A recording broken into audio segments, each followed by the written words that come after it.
These rocks don't lose their shape. Diamonds are a girl's best friend. Jewelry has been a part of the aesthetics of mankind for centuries, and it is basically used for personal adornment and admiration.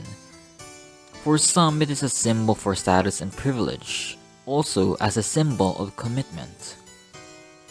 But if you look further outside the Western scenery, you would see a different perspective on jewelry.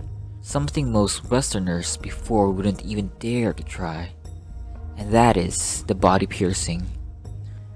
It could be found on ears, nose, mouth, belly button, and even nipples. Reasons for body piercing vary vastly in different cultures. It could be status, religious ceremonies, and even rites of passage. But in the Philippines, a very bizarre piercing was practiced before that have been deemed scandalous even to many today. The male reproductive piercing. So yeah, we're gonna talk about that today because you asked for it. So let's get it on. Hi, good morning, good afternoon, good evening, or good night if you're about to sleep. Hi, my name is Phil, and welcome to another segment of Freaky Filipino Friday with Phil. Rar, where I talk about weird and freaky stuff in the Philippines. And today we're gonna talk about something freaky in a different way. Wow. So before we start, this content is for, well, adults only and not for kids. Well, my content hasn't been for kids, actually. This content is rated SPG. Strict parental guidance is advised. This content contains sexual activity and reproductive organ descriptions. If you're not comfortable with this, you are free to leave this segment and go to church and pray. So some of you are wondering why I chose this topic for today. Like, it's improper, malicious, shameful, shocking, offensive, interesting.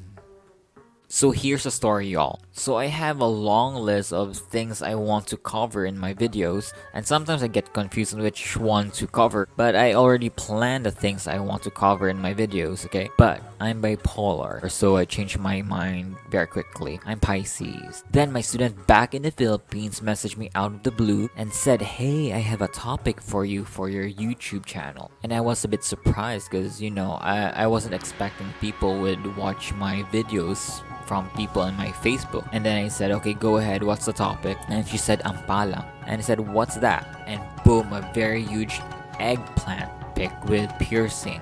And I was caught off guard. And I was shocked, not from the eggplant, but from the piercings. And also a bit surprised that it came from the Philippines. Then I got interested. Now the problem is I added this to my list and now I got more confused. So I made a poll in my Instagram stories on which topic should I cover next. Now the top two favorites were the Filipino martial arts and this topic. So I made a final poll, okay? Because I love you guys. And the results were, well, the latter won in a landslide. You dirty little creatures. I knew it in my heart that was going to win, but I didn't want to be judged alone. So for those who voted, I would like to say, Jesus is watching. So let's begin.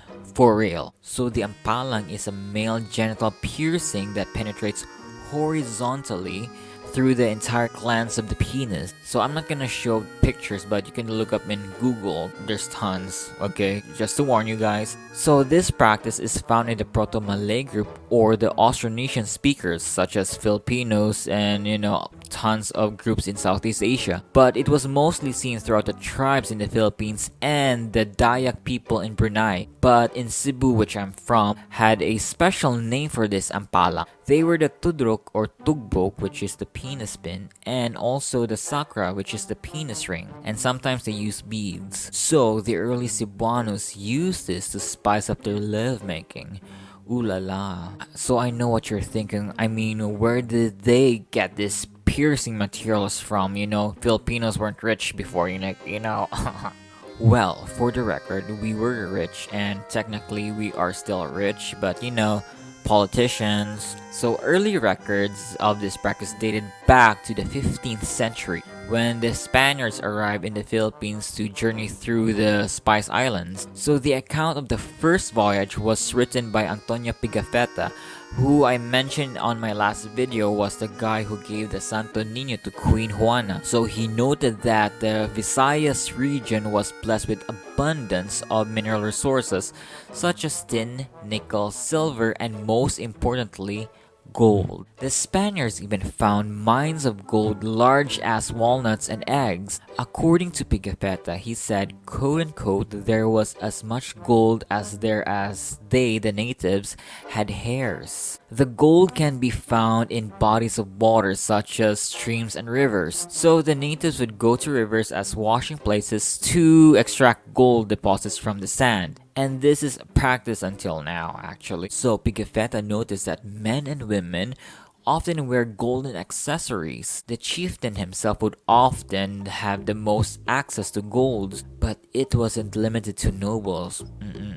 The slaves were even allowed to wear golden accessories, like it's a good time to be a slave. So when the Spaniards reached to Cebu, they were given golden accessories as gifts. And the Spaniards noticed that ear piercings and earrings were a thing in Cebu, both men and women, and from newborn babies to seniors. They were in awe of what they saw from the marvelous rich accessories. But it wasn't the accessories they saw, okay? No. So the natives were kind of a bit confident, so they showed their ding-dongs to the Spaniards. And the Spaniards were like, oh, Dios mío, Santa Maria. Their minds went boom. The Spanish missionaries that came along considered this satanic and barbaric. They were dumbfounded by this malevolent deed, but they were curious.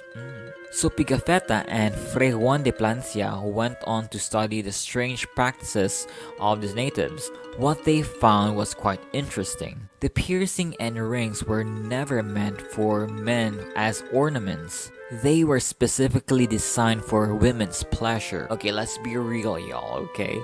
We know that Filipinos don't have the biggest ding-dongs there, okay? But our natives found a way to spice up their lovemaking. The women back then didn't care how big is your cockle-doodle-doo was. They judge you on your piercing and how well you do in bed. Not only that, while they do the deed, it was the woman who manipulates the device and also the man's cock-a-doodle-doo. So, what the woman must do is to insert the elephant's trunk to her own watering hole before it gets hard. So this was all up to the woman. They were dominant on bed. And also the women had power to divorce or leave their husbands in whatever reasons, and that includes failure to please them on bed. Like total girl power. And yes, you're wondering why they have to put all through this. Well, it's because our ancestors give importance to women. The women's role was an integral part of the society. Women back then were in charge of agricultural activities such as harvesting and planting because it was believed that women had fertility to channel their essence through the lands they planted. So if a man marries a specific woman, the family of the woman must ask like a huge amount of dowry from the man at their own price because being a woman was a very important economic function to the family. And if you remove one girl to the family, well, it's kind of a big loss. And another interesting fact, okay, you listen up, okay? So there's also this tradition that requires a slave to deflower a virgin. Around that time, slaves were not allowed to wear Tugruk and Sakra before. This is to prevent the girl to experience a lot of pain once she gets married and do the deed. Boom boom pow pow. Like I said, it's a good time to be a slave. But there was a downside to this practice. This practice is an advanced piercing method and the procedure can be very painful. Like, Duh.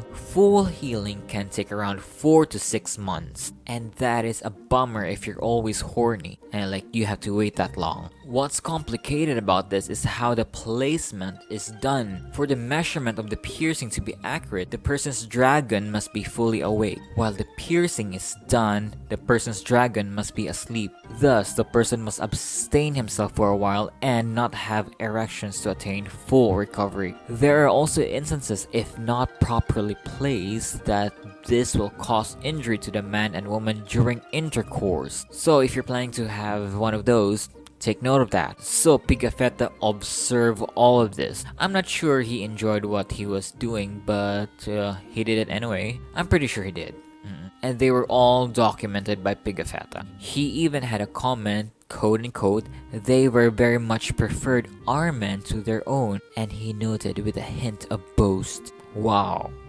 Wow, sir. So let's fast forward to 44 years later after the death of Magellan during the conquest of Mactan. The Spaniards returned to the Philippines and took over the country and all that jazz. So the Augustinian friars came into the picture and spread the word of God. And to further Catholicize the natives, the priests were disgusted with the practices of the natives. So they tried to erase this demonic practice. They even noted that the native women were quote unquote sex crazed and lack of proper civilization. Ouch. Include the men also. And also the LGBTQ+. We cray for lovemaking. But sad to say, the Spaniards were successful in stopping this practice and were able to prevent by controlling the Filipinos through religion. Like, you're going to hell if you're gonna do this. But Filipinos as we are, mischievous little creatures, we found another way to adapt during the Spanish period. So the Filipinos use bolitas. So bolitas is a term coined from the Spanish word bolitas, which means small balls or marbles. So these are tiny rounded materials implanted under the skin of the penis, okay? And it could be any material. This has the same purpose with the Tugruk and Sakra, to add pleasure. Believe it or not, it is still practiced until today. This is common with the Filipino seafarers. They even implant this themselves with stones or plastic to please the women they encounter in ports.